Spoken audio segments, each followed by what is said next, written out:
जिसने अंधेरे से जंग जीती है, सूरज बनकर वो ही चमकता है।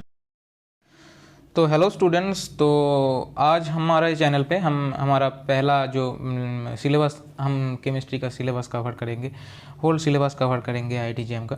तो आज केमोलिसिस एकेडमी में हमारा फिज़िकल केमिस्ट्री का पहला लेक्चर जो कि है थर्मोडायनेमिक्स, उसके बारे में हम डिस्कस करने वाले हैं एक एक करके। तो यहाँ पर क्या क्या आपको मिलेगा, यहाँ पर हम बेसिक से लेके एकदम एडवांस लेवल तक, मतलब कि 9-10th लेवल से लेके एकदम एडवांस लेवल तक, नेट गेट तक हम डिस्कस करेंगे यहाँ पर। तो ये जो कोर्स होगा, ये जो क्लासेस होगी, ये आपका शॉर्ट टर्म रिवीजन के लिए भी बहुत ज़्यादा हेल्पफुल होने वाली है कि क्या क्या पॉइंट्स है, क्या क्या पॉइंट्स हमको ध्यान में रखनी है एग्ज़ाम में अच्छा मार्क्स करने के लिए। तो चलो स्टार्ट करते हैं थर्मोडायनेमिक्स का पहला लेक्चर। तो इस लेक्चर में हम डिस्कस करेंगे बेसिक्स, थर्मोडायनेमिक्स के बेसिक्स हम डिस्कस करेंगे, है ना। तो पहले ही किसी भी टॉपिक को पढ़ने के पहले उसका नाम को एनालाइज करो। यहाँ पर क्या है, थर्मोडायनेमिक्स। थर्मोडायनेमिक्स को एनालाइज करने पर हमें दो चीज़ें सामने आती है, एक है थर्मो और एक है डायनामिक्स, है ना, एक है डायनामिक्स। तो थर्मो का मतलब क्या है, थर्मो का मतलब है हीट, और यह इसको हम एनर्जी भी कह सकते हैं। और डायनामिक्स का मतलब क्या है, डायनामिक का मतलब है मोशन, है ना। तो थर्मोडायनेमिक्स में हम क्या क्या बातें करेंगे, थर्मोडायनेमिक्स का डिस्कशन किसके बारे में होगा। थर्मोडायनेमिक्स का डिस्कशन होता है interaction between two bodies in terms of heat and work. Okay, so heat and energy when they are in motion, उसको डिस्कस जहाँ पर किया जाता है उसको ही हम कहते हैं थर्मोडायनेमिक्स। ठीक है, ये गया पहली बात। अब दूसरी चीज़ पर आते हैं।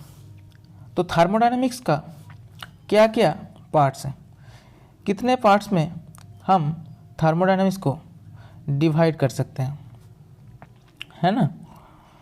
तो थर्मोडायनेमिक्स को हम प्रिलिमिनरी बेसिस पे कितने पार्ट्स पे डिवाइड कर सकते हैं, एक है क्लासिकल थर्मोडायनेमिक्स, एक है क्लासिकल थर्मोडायनेमिक्स, और दूसरा है स्टैटिस्टिकल थर्मोडायनेमिक्स। ठीक है, तो क्लासिकल थर्मोडायनेमिक्स में हम किसके बारे में डिस्कस करते हैं, क्लासिकल थर्मोडायनेमिक्स में जो कि हमारा इस कोर्स का मेन टॉपिक होगा, इस क्लासिकल थर्मोडायनेमिक्स के इस पार्ट पे हम डिस्कस करते हैं मैक्रोस्कोपिक लेवल पे। मैक्रोस्कोपिक लेवल मतलब क्या है, मैक्रोस्कोपिक लेवल पे हम स्टडी करते हैं। और स्टैटिस्टिकल थर्मोडायनेमिक्स में हम डिस्कस करते हैं माइक्रोस्कोपिक, है ना।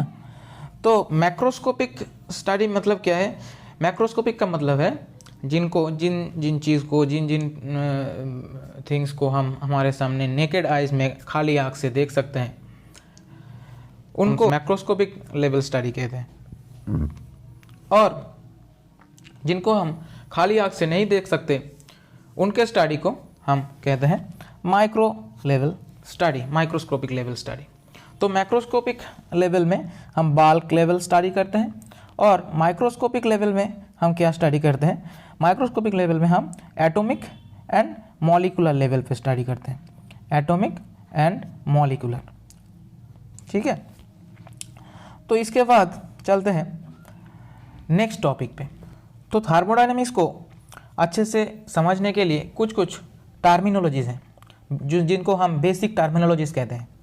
ठीक है, तो बेसिक टर्मिनोलॉजीज़, इसे हम बेसिक टर्म के तरीके से भी लिख सकते हैं। बेसिक टर्मिनोलॉजीज़, ठीक है। बेसिक टर्म क्या क्या है, एक है सिस्टम।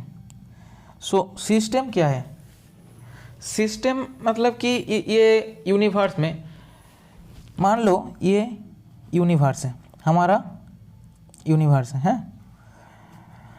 तो यहाँ पर मान लो आपका इंटरेस्ट, टॉपिक ऑफ इंटरेस्ट है ये पार्ट में, तो ये अंदर का जो भी पार्ट है इनको हम सिस्टम कहेंगे। ये जो गोल मैंने किया है, एक सर्कल बनाया है, इसको हम क्या कहेंगे, बाउंड्री कहेंगे। और सिस्टम के और बाउंड्री के अलावा जो भी चीज़ है, ये जो भी चीज़ है, इनको हम क्या कहेंगे, सराउंडिंग्स। तो सिस्टम को हम स्पेस में भी ले सकते हैं, मतलब हम वैकेंट में भी, वैक्यूम में भी कोई पोर्शन को चूज़ कर सकते हैं स्पेस में। तो ये स्पेस में जो हम सिस्टम को चूज़ करते हैं इसको हम वॉल्यूम कंट्रोल कहते हैं, ठीक है। और हम मैटर के कुछ क्वांटिटी, कुछ मास में भी सिस्टम को हमारा इंटरेस्ट बना सकते हैं, तो इसको हम मास कंट्रोल कहते हैं, मास कंट्रोल, ठीक है। अब आते हैं सराउंडिंग में। सराउंडिंग मैंने बता दिया कि सिस्टम होगा, सिस्टम में एक बाउंड्री होगा, तो बाउंड्री के बारे में हम बाद में भी बात करेंगे। तो बाउंड्री होगा, बाउंड्री के बाहर जो भी पोर्शन बचा होगा उनको हम सराउंडिंग कहेंगे।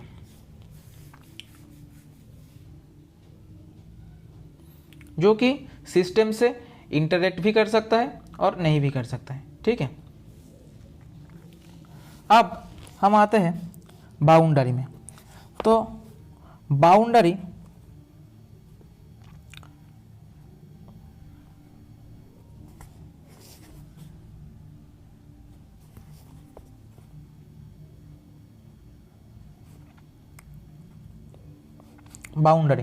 बाउंड्री कितने प्रकार का होता है वो हम देख लेते हैं अभी। बाउंड्री होता है, एक है परमिएबल वर्सेस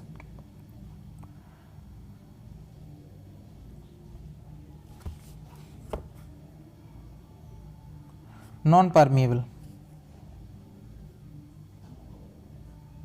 ठीक है। परमिएबल का मतलब क्या है, इसमें हम मैटर का इंटरेक्शन कर सकते हैं, नॉन परमिएबल में मैटर का इंटरेक्शन नहीं होता, ठीक है। अब बेस्ड ऑन हीट ट्रांसफ़र हम दो प्रकार में बाउंड्री को डिवाइड कर सकते हैं, एक है डायाथर्मिक और एक है एडियाबैटिक। एक है डायाथर्मिक और एक है एडियाबैटिक, है ना। तो डायाथर्मिक क्या है, डायाथर्मिक में हीट का ट्रांसफ़र हो सकता है, एडियाबैटिक में हीट का ट्रांसफ़र नहीं हो सकता, ठीक है। एडियाबैटिक में हीट का ट्रांसफ़र नहीं हो सकता, मतलब बाउंड्री कैसा होगा, बाउंड्री होगा इंसुलेटेड सरफेस, ओके। और बेस्ड ऑन वर्क हम बाउंड्री को दो प्रकार से डिवाइड कर सकते हैं, एक है रिजिड और एक है नॉन रिजिड, ठीक है। रिजिड में क्या होता है, रिजिड में इक्वल टू ज़ीरो, मतलब रिजिड बाउंड्री होगा तो उस बाउंड्री में आप इमेजिन कर सकते हो कि कोई चीज़ अगर रिजिड हो, आपके घर के दीवार हो, वो रिजिड सरफेस है, तो उसमें हम जितना भी फोर्स लगा दें, है ना, तो वहाँ पर हम काम नहीं कर सकते, तो ये रिजिड बाउंड्री है। तो वहाँ पर क्या होगा, वर्क इक्वल टू ज़ीरो होगा। और नॉन रिजिड में क्या होगा, नॉन रिजिड में work non equal to zero होगा, ठीक है। अब देख लेते हैं सिस्टम को हम कितने प्रकार में डिवाइड कर सकते हैं। तो एक है ओपन सिस्टम है, एक है क्लोज सिस्टम और तीसरा है आइसोलेटेड सिस्टम।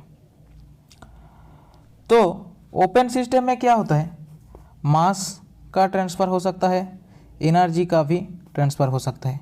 क्लोज सिस्टम में मास का ट्रांसफ़र नहीं होता, एनर्जी का ट्रांसफ़र हो सकता है, ठीक है। और आइसोलेटेड सिस्टम में किसी भी चीज़ का ट्रांसफ़र नहीं होता। तो क्लोज सिस्टम का एग्जांपल क्या है, जिसमें मास का ट्रांसफ़र नहीं होता और एनर्जी का ट्रांसफ़र होता है, तो ये है क्लोज सिस्टम। तो क्लोज सिस्टम का एग्जांपल क्या है, प्रेशर कुकर। तो प्रेशर कुकर में एनर्जी का ट्रांसफ़र होता है, मास का ट्रांसफ़र नहीं होता, ठीक है। और आइसोलेटेड सिस्टम क्या है, isolated system accurately isolated system, not 100% isolated system हम कहते हैं इनको, लेकिन इनका जो आइसोलेटेड फंक्शन है, मतलब मास और एनर्जी ट्रांसफ़र नहीं होगा, ये चीज़ 100% ट्रू नहीं है। इनके 100% ट्रू नहीं है, ठीक है। इनका एग्जाम्पल जो है थर्मल फ्लक्स है, ठीक है। तो इसके बाद जो हमारा टॉपिक ऑफ डिस्कशन है होगा एनर्जी। तो थर्मोडायनेमिक्स में एक टॉपिक ऑफ डिस्कशन में एक बहुत ही इम्पोर्टेंट पार्ट हासिल करता है एनर्जी और वर्क। तो थर्मोडायनेमिक्स में जहाँ भी जाओगे आपका वर्क एनर्जी का डिस्कशन आपको मिलेगा ही मिलेगा। तो एनर्जी के बारे में अब हम जानेंगे। तो एनर्जी क्या है, एनर्जी क्या है, एनर्जी है कैपेसिटी टू डू वर्क, ठीक है। अब हम क्या करेंगे, एनर्जी को डिवाइड करेंगे कि एनर्जी का मेन डिवीज़न कैसे होगा। तो एनर्जी जब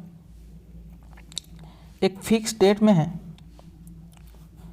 एक फिक्स्ड स्टेट में है, ठीक है, तो वो एक प्रकार का एनर्जी होगा। और जब एनर्जी मोशन में है तो वो एक प्रकार का एनर्जी होगा, ठीक है। तो फिक्स स्टेट में क्या है, इसे हम स्टोर्ड एनर्जी कह सकते हैं, ठीक है। तो ये जो फिक्स स्टेट में और इन स्टेट जो एनर्जी है, इनको हम कहते हैं फॉर्म ऑफ एनर्जी, ठीक है, फॉर्म ऑफ एनर्जी। और मोशन में जो एनर्जी है उनको हम कहते हैं mode of energy. Mode of energy मतलब क्या है, जिनके माध्यम से एनर्जी का ट्रांसफ़र होता है और एक स्टेट से दूसरे स्टेट पर जा सकता है। तो फॉर्म ऑफ एनर्जी क्या क्या है, you internal energy, gives free energy, enthalpy, work function, ये जो भी है ये स्टोर्ड एनर्जी है। ये एक स्टेट के ऊपर डिपेंड करता है, फिक्स स्टेट के ऊपर डिपेंड करता है। और ये जो मोड ऑफ एनर्जी और एनर्जी इन मोशन है, इनको हम दो ही पार्ट में डिवाइड कर सकते हैं, Q एंड W। ये किसी भी स्टेट के ऊपर किसी भी स्टेट को डिफाइन नहीं कर सकता, ये मोशन को डिफाइन करता है, पाथ को डिफाइन करता है। इसीलिए ही हम इनको इन फॉर्म ऑफ एनर्जी को हम क्या कह सकते हैं, स्टेट फंक्शन। और ये Q और W मोड ऑफ एनर्जी को हम क्या कहते हैं, पाथ फंक्शन।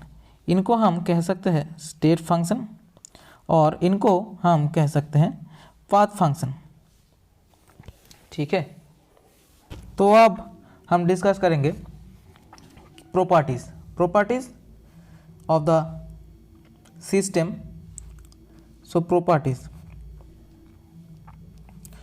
तो प्रॉपर्टी, तो इनको हम डिवाइड करेंगे बेस क्या है, ये डिवीज़न का, हर किसी डिवीज़न का एक बेस होता है, ठीक है, एक बेस होता है।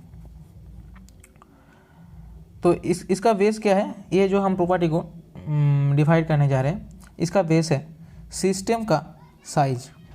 ठीक है, अब इनको हम 3 पार्ट्स में डिवाइड कर सकते हैं। 3 पार्ट्स में कैसे डिवाइड करेंगे? एक है अमाउंट ऑफ सिस्टम, एक है एक्सटेंसिव प्रॉपर्टी और एक है इंटेंसिव प्रॉपर्टी। ठीक है, तो अमाउंट ऑफ सिस्टम ये बहुत ही छोटा सा पार्ट है, मतलब अमाउंट ऑफ सिस्टम क्या है? मास और मोल, ये दोनों चीज़ में हम डिवाइड कर सकते हैं। Extensive property, now extensive property क्या है? एक्सटेंसिव प्रॉपर्टी वो प्रॉपर्टीज़ होते हैं जो मास डिपेंडेंट है, ये मास के ऊपर डिपेंड करते हैं। ठीक है, और इंटेंसिव प्रॉपर्टी वो है जो मास के ऊपर डिपेंड नहीं करता, इंडिपेंडेंट। ठीक है, अब एक हमारा एक्सटेंसिव और इंटेंसिव प्रॉपर्टी क्या कुछ उनके प्रॉपर्टीज़ हम देखेंगे। ठीक है, तो एक बहुत ही इम्पोर्टेंट चीज़ है यहाँ पर, जब हम दो एक्सटेंसिव प्रॉपर्टी को, एक्सटेंसिव और एक्सटेंसिव दोनों का रेशियो लेंगे, तो रेशियो क्या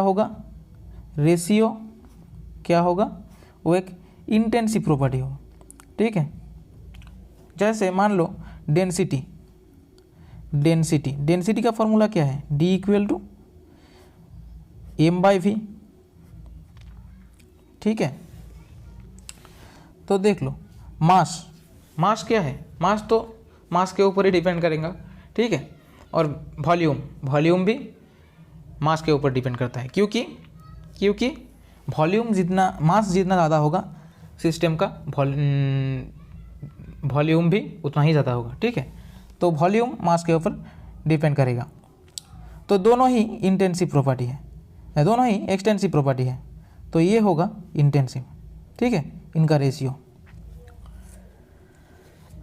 और कुछ चीज़ें स्पेसिफिक, किसी भी प्रॉपर्टी के पहले अगर स्पेसिफिक और मोलर लिखा हुआ हो, जैसे कि molar heat capacity, specific heat capacity, ठीक है, ये इंटेंसिव होगा। हीट कैपेसिटी एक एक्सटेंसिव प्रॉपर्टी है।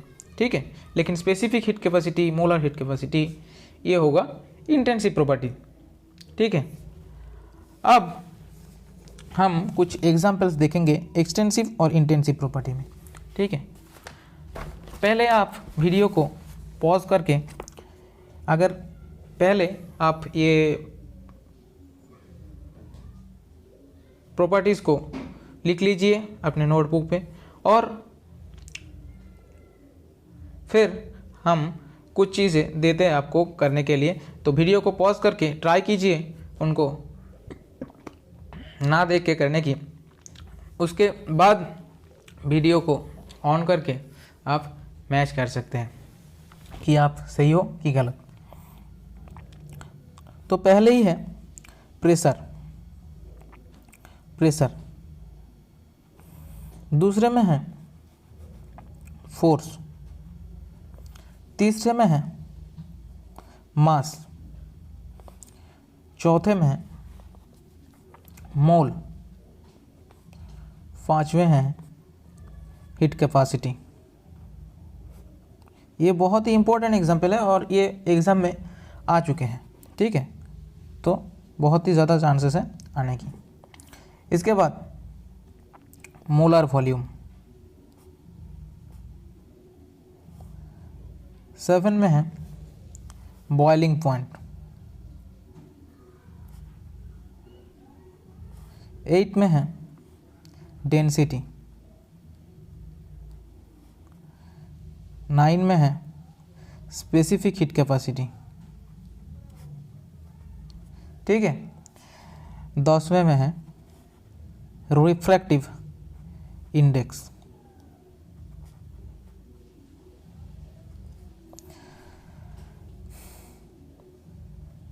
तो इनको आप ट्राई कीजिए, कौन सा इंटेंसिव होगा, कौन सा एक्सटेंसिव होगा।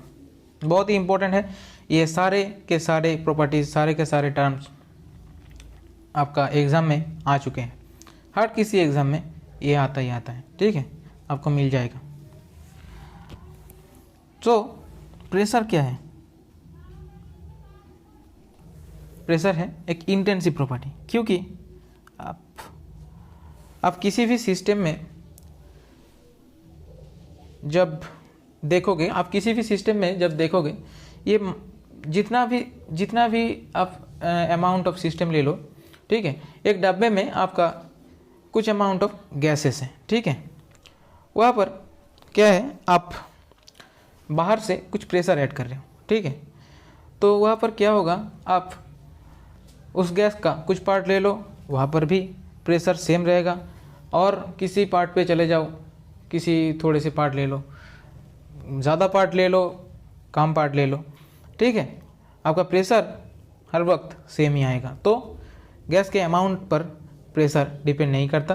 तो ये एक मास इंडिपेंडेंट प्रॉपर्टी है, तो ये इंटेंसिव प्रॉपर्टी है। फोर्स क्या है? फोर्स एक एक्सटेंसिव प्रॉपर्टी है, क्योंकि मास ज़्यादा होगा, अमाउंट ज़्यादा होगा तो फोर्स ज़्यादा देना पड़ेगा, ठीक है, और कम फोर्स लग रहा है, इसका मतलब मास कम है, ठीक है, तो ये एक एक्सटेंसिव प्रॉपर्टी है। मास तो अपने आप में ही एक एक्सटेंसिव प्रॉपर्टी है, मोल भी अमाउंट ऑफ सिस्टम है, ये एक्सटेंसिव प्रॉपर्टी है। हीट कैपेसिटी मैंने पहले ही बताया, इसके पहले वाले पेज में, ये एक एक्सटेंसिव प्रॉपर्टी है। मोलर वॉल्यूम, तो यहाँ पर देखो मोलर लगा हुआ है, ठीक है, वॉल्यूम एक एक्सटेंसिव प्रॉपर्टी है, ठीक है, लेकिन मोलर लगा हुआ है तो इसको हम लिखेंगे इंटेंसिव प्रॉपर्टी। बॉइलिंग पॉइंट एक इंटेंसिव प्रॉपर्टी है। डेंसिटी टू एक्सटेंसिव प्रॉपर्टीज का ratio, intensive property. Specific heat capacity हमने क्या बताया, एक्सटेंसिव है, लेकिन स्पेसिफिक हीट कैपेसिटी क्या है, इंटेंसिव प्रॉपर्टी। रिफ्रैक्टिव इंडेक्स, ये एक बहुत ही इंपॉर्टेंट एग्जांपल है। रिफ्रैक्टिव इंडेक्स इंटेंसिव प्रॉपर्टी, ठीक है।